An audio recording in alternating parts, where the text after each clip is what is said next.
ini di Agropod bersama saya, Arum. Di sini kita akan membahas tentang MAPRES. Dari kalian pasti udah gak asing lagi kan apa itu MAPRES. Pasti ya udah denger gitu, udah tahu apa itu MAPRES. Atau jangan-jangan ada yang belum tahu nih apa itu MAPRES. Nah, buat kalian yang belum tahu nih, langsung saja kita berbincang dengan finalis MAPRES Universitas Muria Kudus tahun 2022. Dengan siapa, Kak? Hai semuanya, saya Ulfa Persada, biasa dipanggil Ulfa. Kak Ulfa ini semester berapa? Saya semester 6 menuju semester 7. Semester 6. Sebelum masuk bahasan MAPRES nih, apa alasan Kak Ulfa ini masuk di agroteknologi? Alasan saya kenapa masuk di agrotek itu yang pertama, waktu SMA saya, dulu itu saya suka sama mata pelajaran biologi.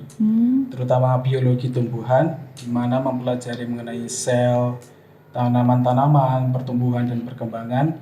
Nah, berhubung di Universitas Muria Kudus ini ada Fakultas Pertanian, maka saya daftar di sini untuk memperdalam ilmu pertanian saya, terutama di bidang hortikultura, tanaman hortikultura. Wah, menarik sekali ya Sobat Kampus. Masuk nih MAPRES. MAPRES sendiri itu apa menurut Kak Ulfa? MAPRES atau mahasiswa berprestasi itu adalah mahasiswa yang memiliki prestasi tinggi di ruang lingkup kampusnya. Jadi, untuk menjadi MAPRES melalui beberapa tahap dan pada akhirnya itu diseleksi atau ditandingkan dengan MAPRES lainnya di ajang PILMAPRES. PILMAPRES itu artinya pemilihan mahasiswa berprestasi, di mana setiap tahun pasti diselenggarakan baik tingkat universitas hingga tingkat nasional. Kak Ulfa sendiri mempunyai motivasi apa ini sehingga menjadi MAPRES ini? Atau jangan-jangan tuh Kak Ulfa ini disuruh gitu? Jujur saja, dulu saya itu ditunjuk langsung oleh Ibu Kaprodi untuk mewakili mahasiswa berprestasi di tingkat universitas. Nah, alhasil saya ngikut saja sama Ibu Kaprodi. Alhasil di Fakultas Pertanian tersendiri itu ada 2 delegasi, yaitu saya dan teman saya yang bernama Luki. Nah, pada akhirnya kita bisa lolos sampai 10 besar, sudah mengikuti PILMAPRES dan ditetapkan sebagai finalis MAPRES Universitas Muria Kudus tahun 2022. Jadi gak dari diri sendiri ya Kak? Ya, sebenarnya enggak. Tapi gak nyesel kan? Gak nyesel, saya justru Harus bersyukur. bangga, harus bangga ya. Bersyukur. Karena apa? Karena saya mengikuti MAPRES ini, saya mendapatkan banyak pengalaman terutama. Ya. Public speaking yang baik itu seperti apa, penyusunan karya tulis ilmiah yang baik itu seperti apa. Nah, apabila dulu saya menolak ajakan dari Ibu Kaprodi, maka saya nggak akan dapat pengalaman kayak gini, kayak gitu sih. Saya ambilnya kayak gitu. Meskipun awalnya pas ditunjuk itu pasti beban sekali itu.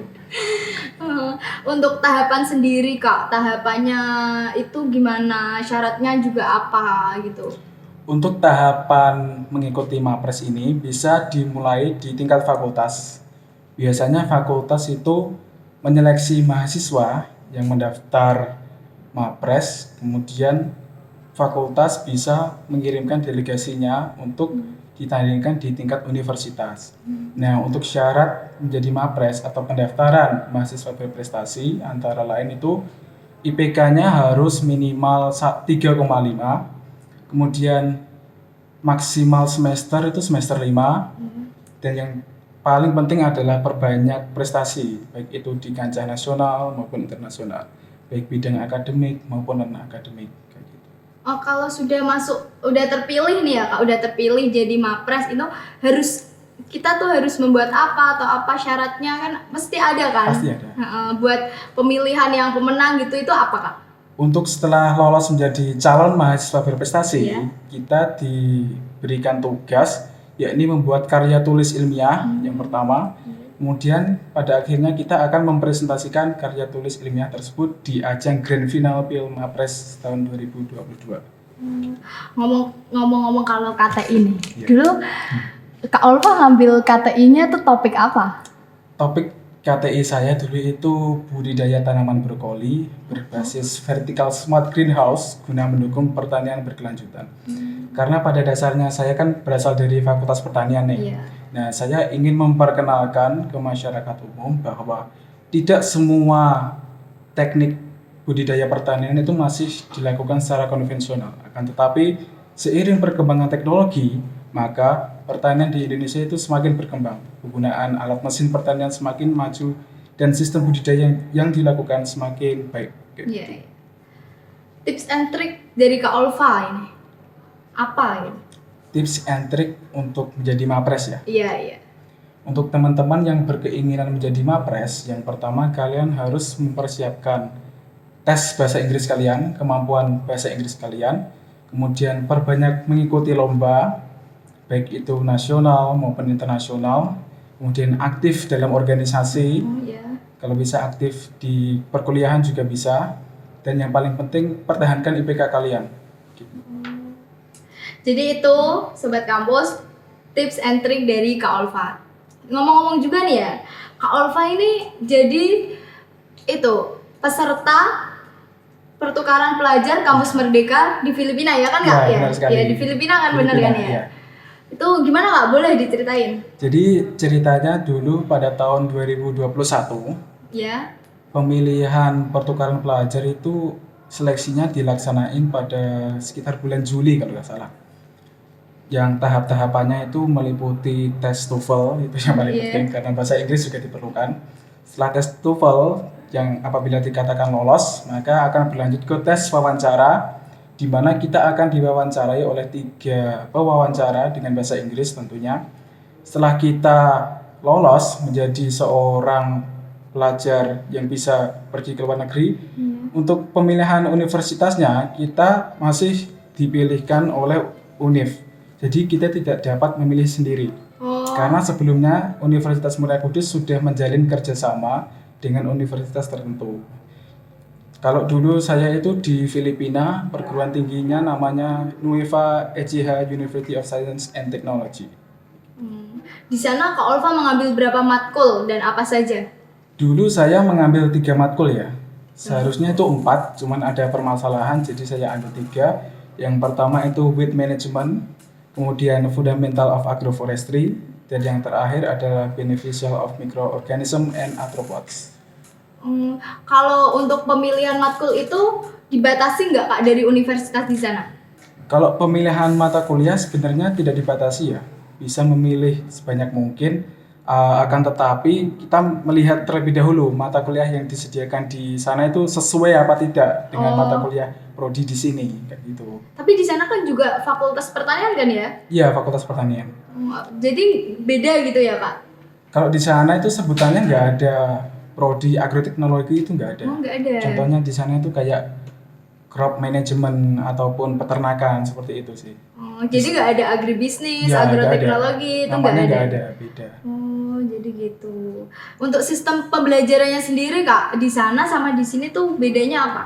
Untuk di Filipina di NIUST dulu kita belajarnya masih menggunakan Google Classroom ya. Untuk tugas menugas menggunakan Google Classroom. Sedangkan untuk berinteraksi dengan dosen ataupun teman-teman masih menggunakan media sosial Facebook. Sedangkan kalau di UMK kita kan lebih teratur ya, tersistematis. Iya.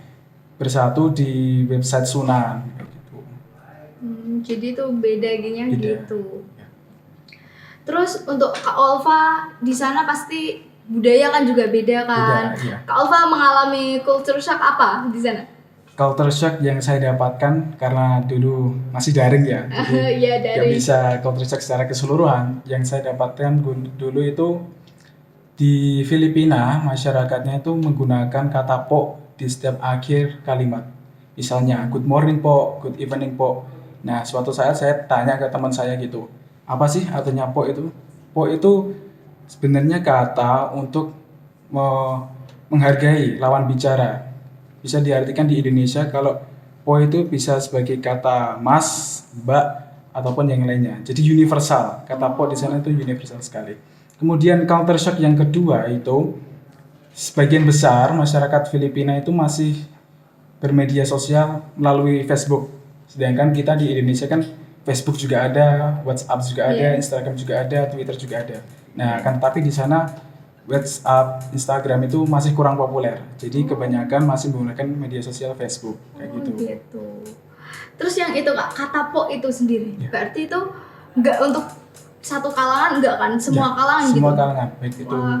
seumuran ataupun lebih tua ataupun lebih muda masih menggunakan Po. Nah, simple berarti ya, Kak malah. Iya, Po. Thank you, Po. Iya, Po. Pengalaman yang nggak terlupakan nih Kak pas Kak Olva jadi mahasiswa pertukaran Kampus Merdeka. Untuk pengalaman saya sendiri yang paling nggak terlupakan itu di suatu hari saya harus mengikuti 2 pelajaran dari 2 universitas yang berbeda. Yang pertama dari UMK dan yang kedua dari NIUS. Nah, karena jamnya bertepatan, jadi saya harus memilih apakah saya mengikuti kedua perkuliahan tersebut ataukah saya hanya milih satu. Akan tetapi saya memilih 2. Dengan inisiatif saya menggunakan headset, telinga kanan saya mendengarkan pelajaran dari UMK dan telinga kiri saya mendengarkan pelajaran dari NIUS. Akan tetapi saya paling fokus itu di NIUS sih.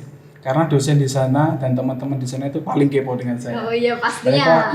Mereka pasti menanyakan bagaimana sistem pertanian di Indonesia, kabarnya gimana, kuliahnya gimana dan yang lain-lain kayak gitu. Ya itu sistem pertanian sendiri di Indonesia sama di Filipina bedanya apa Kak? Sistem pertaniannya kurang lebih sama sih, karena kita kan masih terletak di iklim tropis dan letaknya juga nggak saling berjauhan, iklimnya juga sama, jadi ya kurang lebih sama. Itu. Untuk perkuliahan sejauh ini ya Kak, kan Kak Olva ini semester 7 ya. Iya. Persiapan ke depan ini apa? Untuk persiapan ke depan ini, berhubung saya sudah semester 7, di mana sudah ingin fokus ke skripsi ataupun yang lain-lain, saya berinisiatif pengen ikut magang sih, magang yang dari pemerintah, magang bersertifikat untuk pengalaman bagaimana sih dunia kerja pertanian di luar sana, biar saya dapat pengalaman tentunya. Kemudian saya juga berencana mengambil skripsi semester 7 dengan target bisa lulus 3,5 tahun. Waduh. Rencananya apa nih Kak? Mau ambil topik apa nih buat skripsi? Kalau skripsian saya tertarik di bidang itu ya, kultur jaringan. Kultur jaringan. Ya. Karena menurut saya kultur jaringan itu teknologi pertanian yang menurut saya paling modern lah. Bagaimana kita bisa menghasilkan tanaman dari ekspan yang sangat-sangat kecil. Kayak gitu. Seru sih. Seru berarti ya Kak? Seru sekali. Untuk dari Kak Olva nih kan di UMK ya udah semester 6. Iya. Itu mata kuliah apa yang disukai ya? Yang paling berkesan gitu. Yang paling berkesan di UMK mata kuliahnya apa ya? Banyak sih sebenarnya. Tapi yang paling saya suka itu ya kultur jaringan tentunya. Oh emang kultur jaringan itu. Nah dari kultur jaringan kan saya bisa belajar gitu loh tentang perbanyakan tanaman itu nggak selalu konvensional, melainkan teknik modern juga banyak, terutama di kultur jaringan. Kemudian untuk mata kuliah yang lain yang saya sukai itu agroforestry, gitu. Agroforestry kan menjelaskan sistem pertanian yang digabungkan dengan tanaman kehutanan untuk melestarikan ekosistem, kayak gitu. Itu seru sih. Di Fakultas Pertanian sendiri praktikumnya juga banyak. Ya banyak praktikum. Ya. Seru juga kan. Ya. Bisa pergi ke tempat yang belum pernah saya kunjungi, bisa merasakan gimana sih capeknya membajak sawah, mengolah tanah dari penanaman dari nol hingga pasca panen kayak gitu. Untuk pesan sendiri, untuk adik tingkat, untuk sobat kampus nih khususnya di agroteknologi, pesan dari Kak Olva apa? Pesan saya untuk teman-teman dari semester 2, khususnya semester 2, perjalanan kalian masih sangat panjang. Maka dari itu, perdalam ilmu pertanian kalian, gali informasi lebih mengenai pertanian, baik itu di Indonesia maupun di luar negeri. Kemudian untuk teman-teman semester 5 ataupun semester 4 nantinya, inilah waktu kalian untuk meningkatkan potensi diri kalian. Untuk berkompetisi di kancah nasional ataupun internasional, inilah waktu kalian. Karena apa? Saya melihat teman-teman di Fakultas Pertanian ini tuh memiliki potensi yang baik. Potensinya sangat baik, akan tetapi perlu dibimbing. Oleh karena itu, harus bekerja sama baik antara dosen maupun mahasiswa guna memajukan Fakultas Pertanian, khususnya alma mater Universitas Muria Kudus. Oh iya, ketinggalan nih Kak. Ini Apa? pastinya kan kalau kita kuliah ini nggak luput dari KKN. KKN. Nah, gimana persiapan Kak Olva ini untuk KKN nih? Jujur saja KKN selama ini masih belum ada persiapan ya. Oh, Karena belum ada, Pak? pembekalan dari Iya. fakultas ataupun universitas. Jadi ya ngikut aja sih untuk KKN-nya, dan saya harap KKN-nya bisa offline sih, ingin offline. Offline. Oh, Untuk pengennya mendapatkan offline ya. pengalaman yang secara lebih langsung dan banyak offline. Kalau KKN di pertanian itu biasanya kayak mana sih Kak? KKN di pertanian Hah? biasanya itu selama 30 hari mahasiswa pertanian itu membuat suatu proyek ya. Oh. Baik itu menggunakan pupuk kompos, pembuatan pupuk kompos, ekoenzim, atau pemanfaatan limbah dan yang lain-lain. Pokoknya itu di Fakultas Pertanian tidak boleh lintas jurusan gitu loh. Oh iya, Proyeknya iya, harus di proyeknya. bidang pertanian kayak gitu. Tapi langsung turun di masyarakat Langsung turun gitu di kan? masyarakat, mengajari bagaimana pembuatan ini itu. Gitu. Kalau KKL di Jember Bali Kak? Oh ya, untuk KKL atau field trip rencana itu bulan Juli ya. Juli sekitar tanggal 11 kita angkatan saya Oh, angkatan. akan berkunjung ke Puslit Koka yang ada di Jember, kemudian studi banding di Universitas Jember tepatnya. Kemudian setelah itu kita pergi ke Bali untuk refreshing lah biasa. Oh, liburan. Ke Balinya liburan berarti. Healing, istilahnya healing, ya. Liburan setelah sekian lama Stres suntuk. mahasiswa. Iya, benar. Kayak gitu. Oke, itu saja dari Agropod kali ini guys.